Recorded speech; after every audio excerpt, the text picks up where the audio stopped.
Hello, welcome to News Central Television. I am Benga Aborowa, and these are the top stories at this hour. Appeal Court overrules Federal High Court as lacking jurisdiction in Kano Emirate tussle. Telecoms operators want new tariffs increase implemented by first quarter of 2025. And Rwanda demands solution after DRC peace talks fail. And let's begin in Kano State, where in a split decision of 2 justices to 1, the Court of Appeal in Abuja has barred the Federal High Court in Kano from adjudicating over the Kano Emirate legal battle.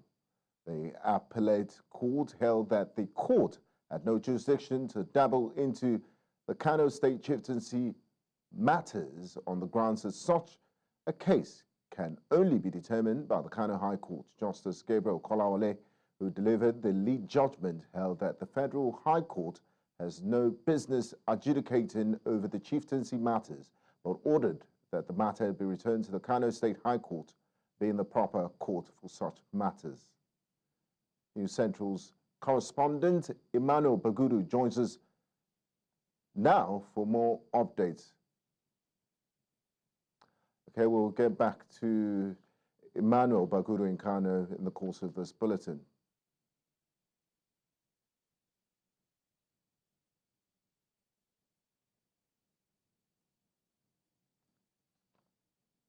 Still staying in northern Nigeria, the Inspector General of Police, Kaude Egbetokun, has ordered actions against attackers of the Ngazai Divisional Police Headquarters in Borno State. A Thursday attack by Boko Haram terrorists left 2 police officers dead and 1 other officer critically injured as the terrorists exchanged fire with police on duty at the station before they were eventually overpowered and repelled with the assistance of a civilian joint task force who was stationed near the police station. Responding to the incident, which occurred at about 12:10 a.m., a Friday statement signed by the Force Public Relations Officer, ACP Olumuyiwa Adejobi, identified the dead police officers as Inspector Bartholomew Kalawa and Corporal Mustafa Usaifat. Adejobi said Egbetokun, the Inspector General, after condemning the act, ordered an immediate and thorough crackdown on the perpetrators, saying that any cop killers will not go unpunished. The IGP also expressed deep condolences to the families of the deceased officers, affirming that their sacrifice in the line of duty will not be forgotten.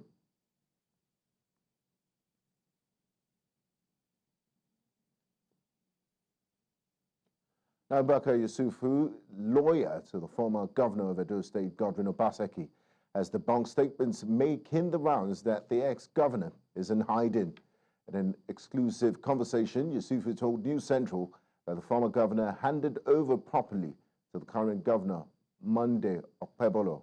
According to him, the former governor is out of the country attending to his health and will return soon.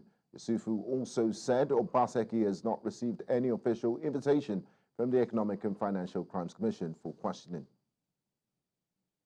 I talk to him every day or every other day. So against all permutations, he has not escaped from justice. He's very willing to come and face whatever accusation or thing you have against him, but he's out on medical tour. He's gone to see his doctors. But for about 8 years, he spent as a governor, and plus another 8 years as the economic advisor. He did not travel for medical attention. So he's doing this, and he's doing this comprehensively, and we are following up. I'm even surprised, because I was hearing from the grapevine that plans are afoot to declare him wanted. How can you declare a man wanted that has not been invited? You know, so this is curious and challenging. He has not escaped, and when he comes back to Nigeria, I'll be taking him to the commission, not just as a counsel, but I will be ready to stand for his bail.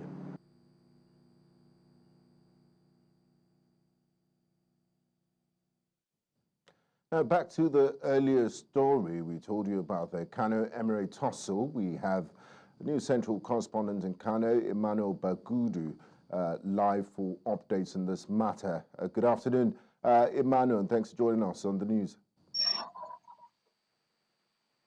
Yeah, good afternoon.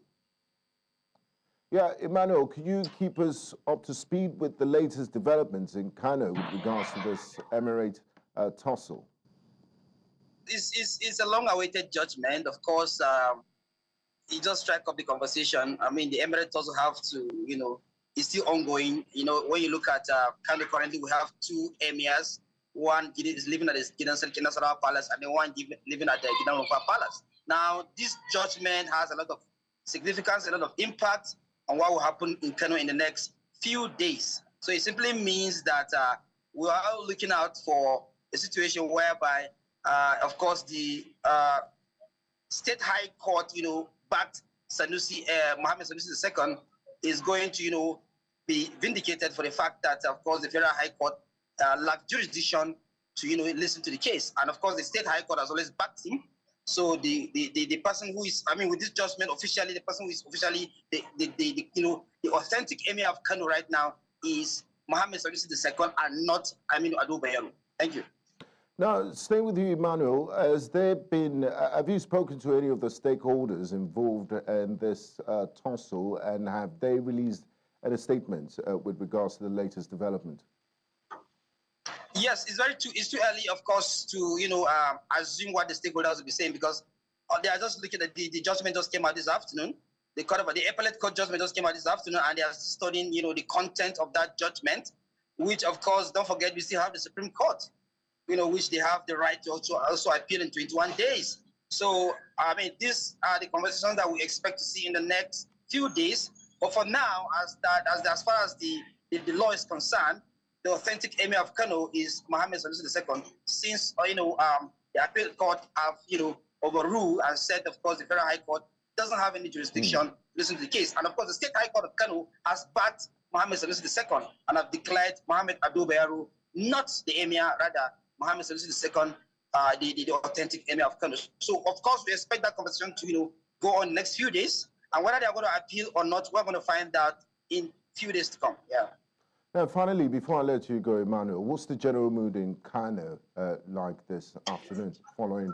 The general mood is full of celebration for the part of Sanusi, of course, Mohammed Sanusi II. Of course, he's been backed by the state government, the state governor is being backed by the current government of Kano State. Of course, the general mood is, mixed feelings. Those from the Ado Bayero side are very angry. Those from the, Mohammed Sanusi II, divide are very, very happy because judgment is in their favor. Because they believe that they don't have any reason, the federal government doesn't have any reason to interfere in chieftaincy matters of their state. And they have been vindicated and they are very, very happy. But of course, those from the axis of the Ado Bayero, of course, who are actually proponents and of course the supporters of the former governor, Abdullahi Ganduje, who is actually the one that installed Ado Bayero, they are not happy about it. So it's just to say that the Emirates doesn't have resumed, so to say. So that's the situation. Thank you very much, Emmanuel Baguru. We'll get back to you in our subsequent bulletins. Thank you for that update. For now. Yeah. The coalition of northern groups, CNG, Kaduna State Chapter, in collaboration with civil society organizations and critical stakeholders, have opposed the tax reform bills being pushed by the federal government. They've made their intention known at a town hall meeting convened in Kaduna to discuss the bills, even as they called for the reduction of the value-added tax to 3% instead of the proposed 15%. A town hall brought together a cross-section of policymakers, academics, civil society actors, community leaders, youth groups, and concerned citizens to deliberate on the implications of the proposed tax reform bills. Participants expressed profound concerns over the potential socio-economic consequences of the reforms, highlighting the heavy burden they may impose on already struggling citizens and the businesses in the region. Join us to discuss this. We're joined by economic analyst Olusegun Okwade. One welcome to you, Olusegun. Thank you very much for joining us on the news. Good afternoon, and let me say Happy New Year to you and all our viewers across the globe. Happy New Year, Mr. Okwade. Now, how will the proposed 3% VAT reduction impact the overall fiscal revenue projections under the tax reform bill. And I mean, is it something that could happen? Is it a realistic type of proposal? Thank you very much. I read and I listened to the proposal made by the Northern Coalition on the new tax reform bills, stating that we should have reduction from the current rate of 7.5 to 3% as against the increase that was proposed by the Fiscal and Commission that are currently working on that particular thing. We have to state that we first need to look at the global best practice and the standard rate that is obtainable globally. If you look to Europe, you discover that what is being charged on this value-added tax, because it's not peculiar to our country, is an average of between 17 to 27% across the globe there. By statistics, you go to Hungary, you see about 27%. In Croatia, you have about 25%. In Finland, about 25% in Greece. And when you even go to the Asian country, you have as much as 18 to 20%. And it will sound a bit ridiculous to hear that value added, because you need to have understanding of the VAT that we're talking about. It's about paying for value, extra value that you've actually carried out. And don't forget that the fiscal policy team has gone as far as exclude certain services or goods that they feel will impact on the common man, so that we can have equity, which is the basis of taxation for everybody. So when you come to say that extra value being contributed by a certain set of people should be reduced for every reason, I think they need to come up with the justification for having such reduction as against best practice that is obtainable globally. And Sheson, this leads me to my next question. I mean, the Northern Group, they had a town hall, and this is the communique they came out with. As we speak, Nigeria has some of the lowest tax to GDP ratio in the world, and that's why the presidency has embarked on this tax reform bill. Are these Northern Groups proposing an alternative form of revenue? Is there any way the government can, shore up its revenue purse without this tax reforms, or we have to go this way according to global best practices, like you mentioned? Yeah, well, to the best of my knowledge, taxation is one of the major obligations that government can use in generating revenue. Other areas are just addendum, maybe the ones that you get from the natural resources that you have. But when you talk of taxation, it's an obligation on the part of individual on income that is being earned or on the services being provided by corporate organization. When you come to the issue of value-added tax, you discover that it's another way to balance the act of taking more from those that have, which is one of the canon of taxation.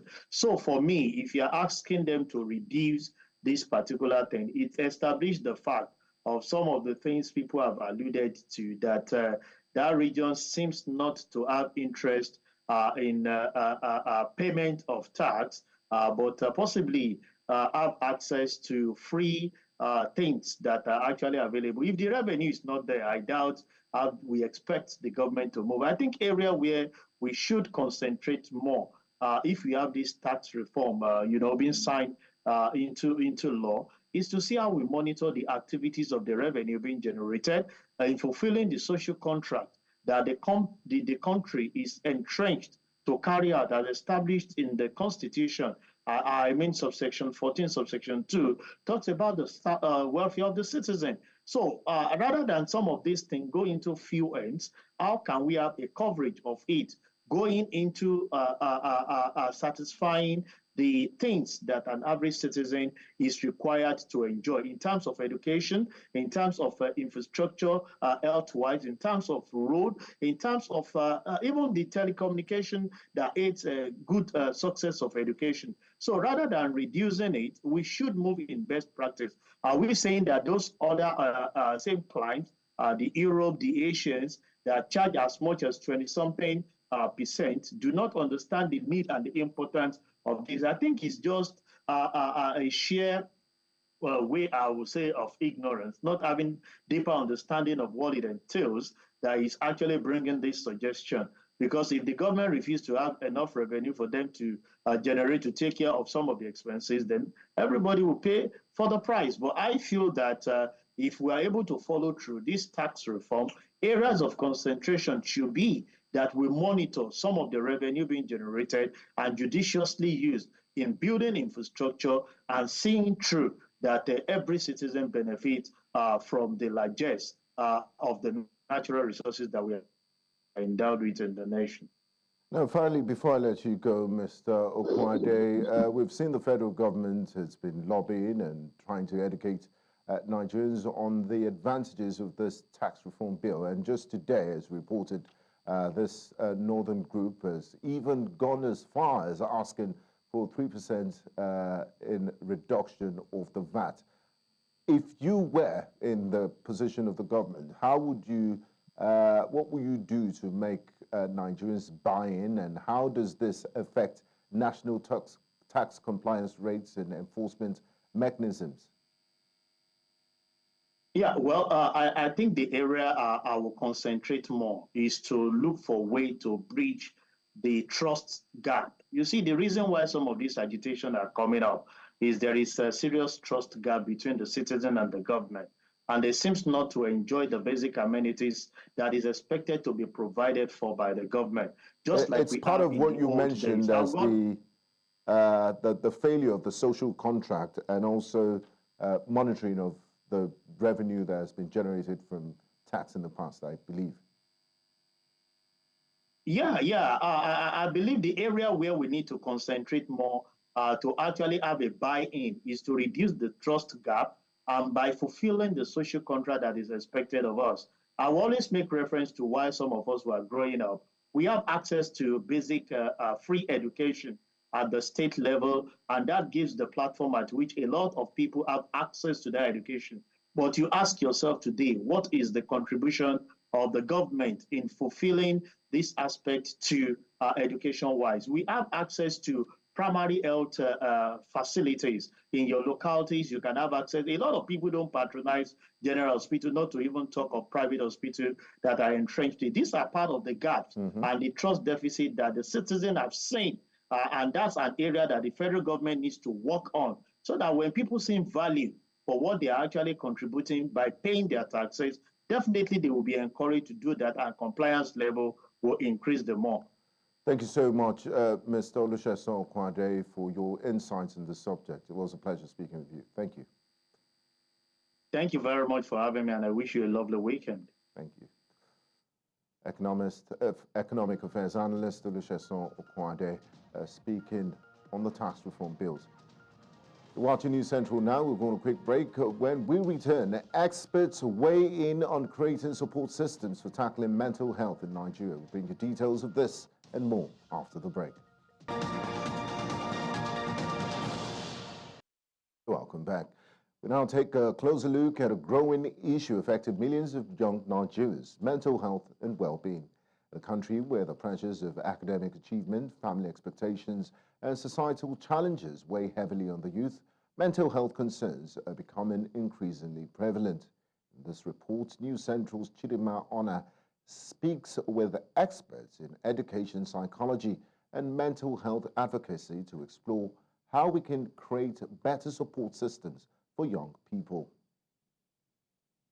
Mental health issues among Nigerian youth are rising, with nearly 30% facing challenges like anxiety, depression, and stress. Societal pressures, including academic competition and job market uncertainty, worsen these struggles. Educationists weigh in on the impact. Back then, the worry was that people were being too cagey, people were being too controlling.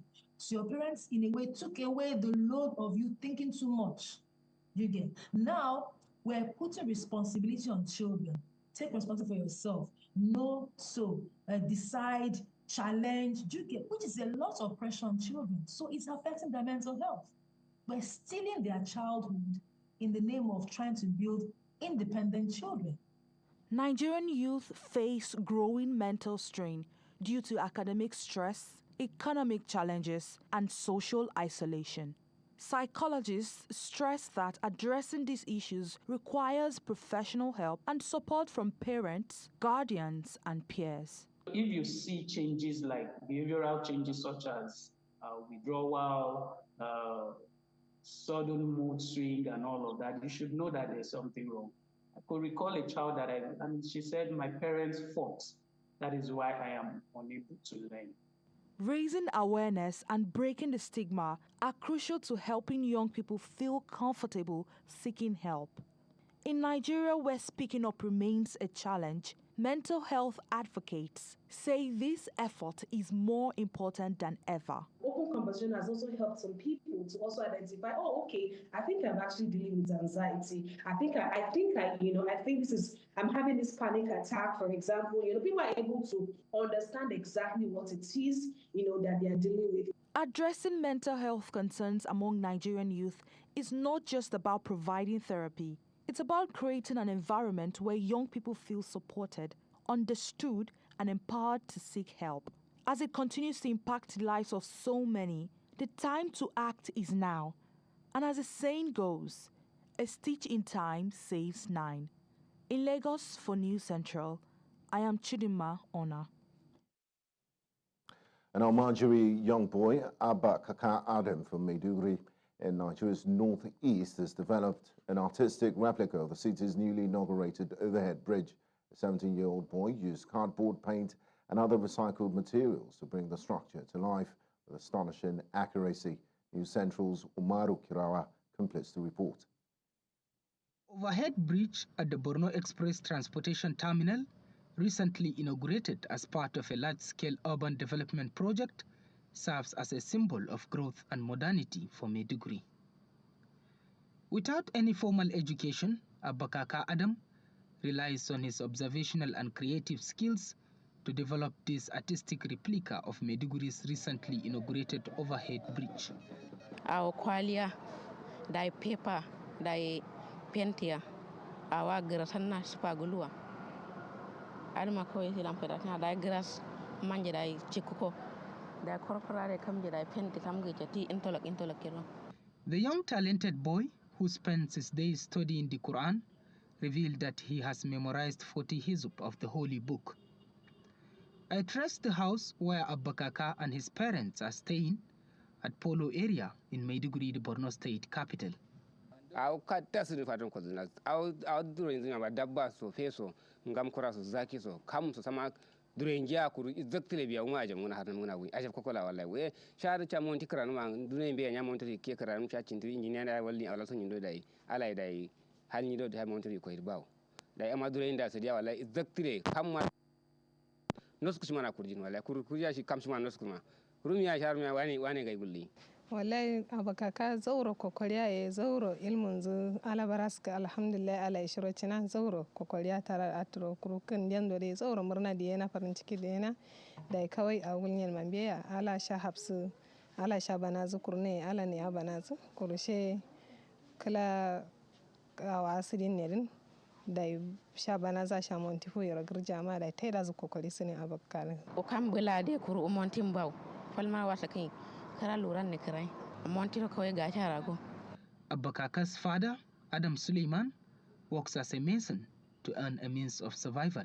Da tarai kuma ba ka tuma da ko yanzu ala na da ala banana da kamla wanda ke da wa gwamnati ya kwanzu wa hafsu da sha sumo a wazu da hafsu wa da ala da ba yanzu da ai kuma da ci gaba tudin da we dunai da tasirin ko ya hunin jama'a dulin bai ala barasa kan da gwamnati da ko tarai kura da monti ta mazuna SS3 ta mazuna kuma ilmu wayata ne fa ne ko duk zuna kuma kan damgana da san masa gana da amma da ya futu dike sha furo zuta ire bawo da kaman nan yana kamana shaga na ga leburan shi da dikin can mun jin ma gwamnati da fangon ma wajira da wa bana zu da tara indiyan da sai shi ba karan dun zai wur hafsu da aura ci da sai an mai gwamnatin bana dunai ga nan ma. The art by Abba Kaka, made from recycled materials, mirrors the actual overhead bridge here. While the extraordinary skill of the young Almajiri Abba Kaka speaks volume of his level of talent, deliberate effort is needed to support him actualize his dream of becoming an engineer. In Maiduguri for News Central, Umaru Kirawa. A disturbing 2-minute video of Stella Wadigo, a teacher who repeatedly hit a 3-year-old pupil of Christ Methodist School, Isao Road, Ikorodu, Lagos, for not quickly grasping his number writing instructions emerged on Wednesday. The video has elicited reactions from many Nigerians, parents and educators alike. Parents and educators therefore believe there is a need for discipline in schools, but must not be done without caution. News Central's Omolola Ololade has more in this report. Right is for me. Trending earlier this week was a viral video of a teacher repeatedly hitting a 3-year-old boy in a school in Lagos for not quickly grasping his number writing instructions. This video has since sparked reactions from many Nigerians online and offline, especially parents who believe the incident is simply a case of assault. Some parents therefore believe there is a thin line between discipline and assault of pupils, hence the need for teachers to show professionalism at all times. It's an assault. That cannot be discipline. No, it's an assault. Because the age of the boy, 3 years old, what would 3 years old boy know? That's something about it. And the more she was slapping that boy, the boy was shaking. There was no how she could get the best out of that boy. So when I saw that video, I was very, very angry. I was pissed. But at the end of the day, I realized that I think professionalism is very, very important when it comes to teaching a child, in the sense that there is the area of discipline, yes, and assault is a no. However, educationists and relevant stakeholders condemn the teacher's action, saying it's a violation of the child's rights and emphasizing that schools must be a safe space for children. Maybe the fact that maybe she has been provoked elsewhere or provoked by the pupils that the incident happened to. But at the end of the day, as a role model and as a professional, there's a way you treat situations like that. If you must know the need of that child. When it comes to children, do not mind your business. Child protection is everyone's business. We must make sure that we let people know, especially when you see children who have several marks on their body, and the child is living with a parent or a guardian, or the child is being locked out, the child is going through some form of emotional abuse or psychological abuse. It is not right. Children also go through abuse, and we should not let this go on. That case was a case of, it was not discipline, it was straight assaults. While Lagos State Domestic and Sexual Violence Agency have intervened by arresting the teacher, the school involved also reacted to the video by suspending the teacher indefinitely until investigation is concluded. The school management also introduced a confidential whistleblowing system for prompt reporting of inappropriate behavior. Although the school's response is a step in the right direction, many hope that more will be done by the government and critical stakeholders to protect children at all costs. In Lagos for News Central, I am Omolola Ololade. The Nigerian Navy says it has achieved significant operational successes on the ongoing Operation DELTA SANITY II. Flagged off by the Minister of State for Petroleum, Heineken Lokpobiri, on 30th of December 2024, the operation led to arrest and seizures on the 6th of January 2025, where the Nigerian Navy personnel discovered an illegal refining site around Akwa-Ibom area of Bayelsa State with large quantities of stolen crude oil. Similarly, the Navy personnel intercepted a large wooden boat siphoning crude oil from NNC platform in the Eko area of Akwa-Ibom State, just as they uncovered an illegal refinery site in Obenla Riverine community in the Lajet local government area of Ondo State.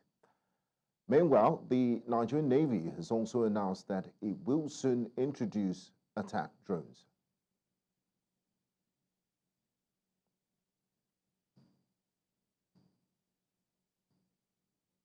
You're watching News Central now. Coming up on the news, Rwanda demands solution after DR Congo peace talks fail.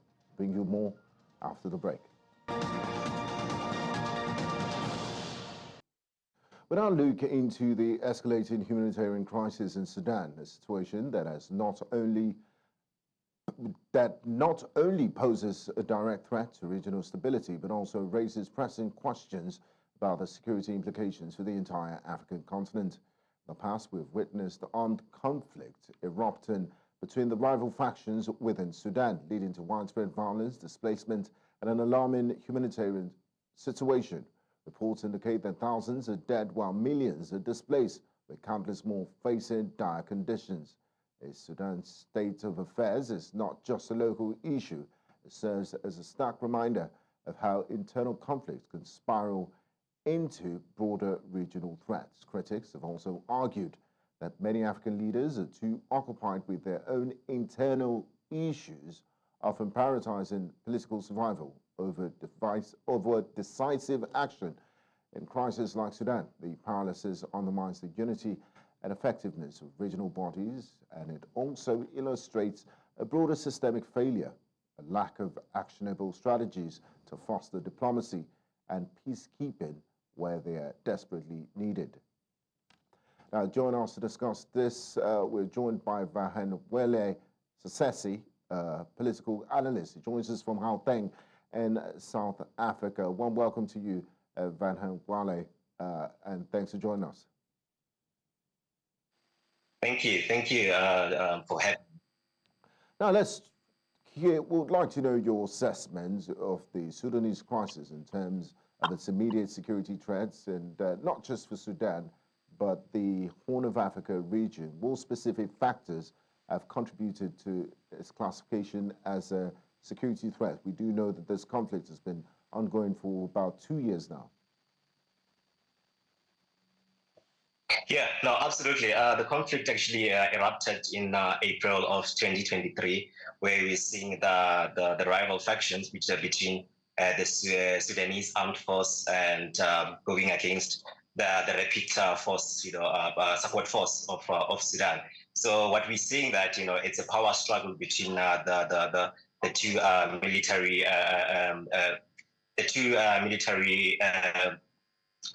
forces. So now the problem that we see right now in the Horn of Africa is that since from then, we've seen a number of Sudanese actually displaced, from their homes, and the exact number we're talking about 11 million of Sudanese actually displaced, and over 30 million of Sudanese are actually in need for humanitarian needs. And now what we're seeing that it's not only the issue that Sudan is actually experiencing. So this particular problem, it has the potential to actually spill over to toward the Horn of Africa, particularly in neighboring countries like Chad, Ethiopia, and South Sudan. Now, Vahenwele, just earlier this week, just a few days ago, the United States State Department announced sanctions against one of the belligerents in this conflict, Mohammed Abdan Dagalo, also known as Hemeti. How far do you think those sanctions will go, and will it change anything on the ground as we speak with regards to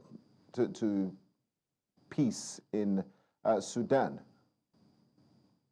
I don't think the sanctions that the United States actually we're talking about will actually change anything, particularly for people in the ground.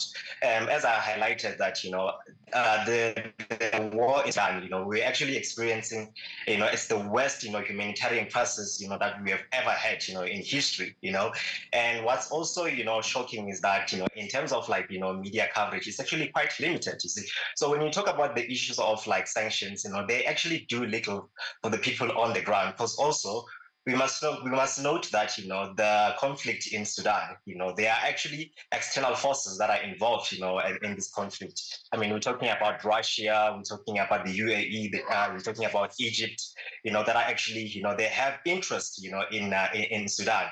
It's rich in oil. Sudan is rich, in minerals. It's rich in gold. So when you talk about, sanctions, they're actually not going to work. Particularly looking at the people on the ground, in specific reference to women and children who are actually, undergoing or enduring violence, in these affected areas.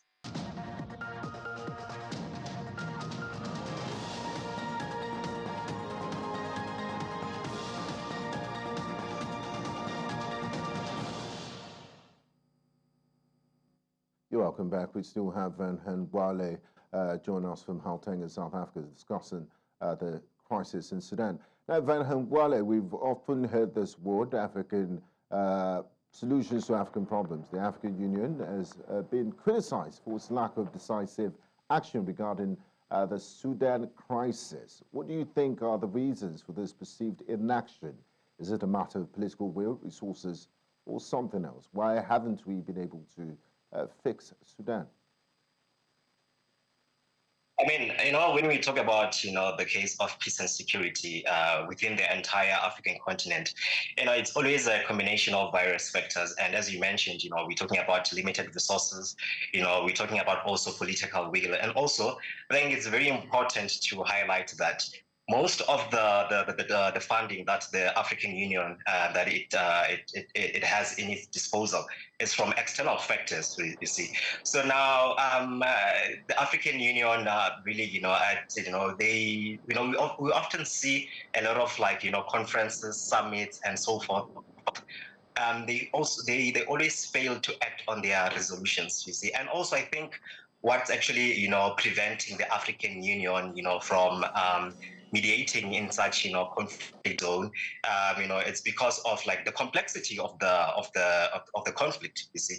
Because where we have the two armed forces where they are actually prioritizing military victory over peaceful resolutions, and also the major powers who are involved in this conflict, they actually make the whole peace talks and solutions very, very difficult, and as I highlighted before that, you have Russia, you have UAE, you have Egypt, Saudi Arabia, and other external forces that are involved in this conflict, and they are actually supporting either of the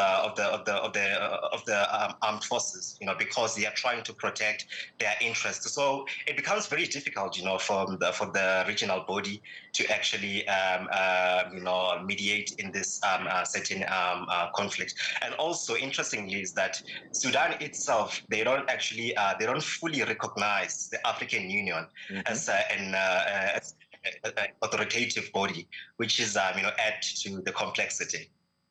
Thank you so much, Van Wale Sotesi. It was a pleasure speaking to you on this subject. Thanks for your insights and contribution. Yes. Rwanda's President Paul Kagame says recent peace talks with DR Congo had merely been a photo opportunity for leaders and demanded new efforts to solve their deadly conflict. Peace talks hosted by Angola were cancelled at the last minute in December when leaders hit deadlock over a Rwandan demand that Congolese negotiators talk directly with rebels operating on their territory.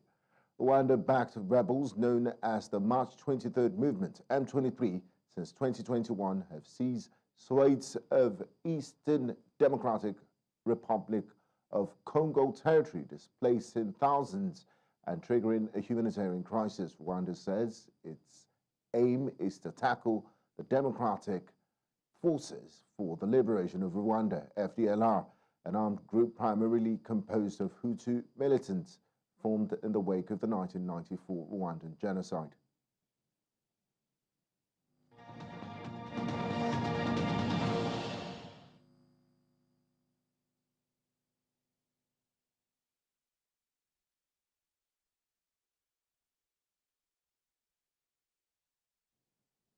On business, Ghana's Finance Minister designate Kasai Ato Forson announced the possibility of seeking extra funding from the International Monetary Fund, IMF, within the current 3-year program.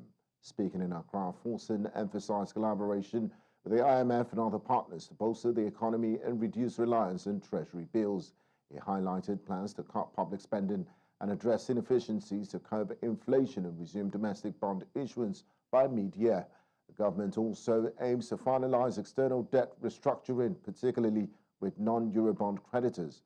President John Dramani Mahama's administration is committed to economic stabilization, focusing on fiscal discipline and leveraging partnerships to address the nation's financial challenges.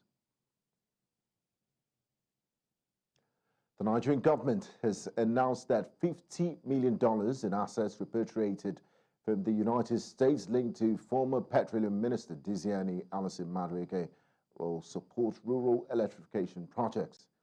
The Attorney General, Lateef Fagbemi, revealed this during the signing of the Asset Return Agreement in Abuja, highlighting the fund's role in boosting renewable energy reliability. An additional $2.88 million will support counterterrorism capacity building in Africa.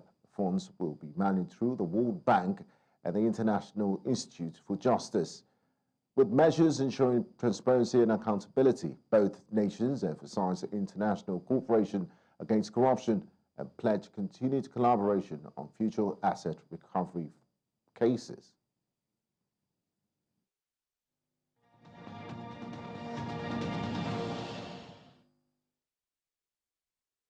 On sports, Nigerian table tennis star Aruna Quadri triumphed over Spain's Alvaro Robles in a thrilling 3-2 match during the round of 16 at the WTT Star Contender in Doha, Qatar.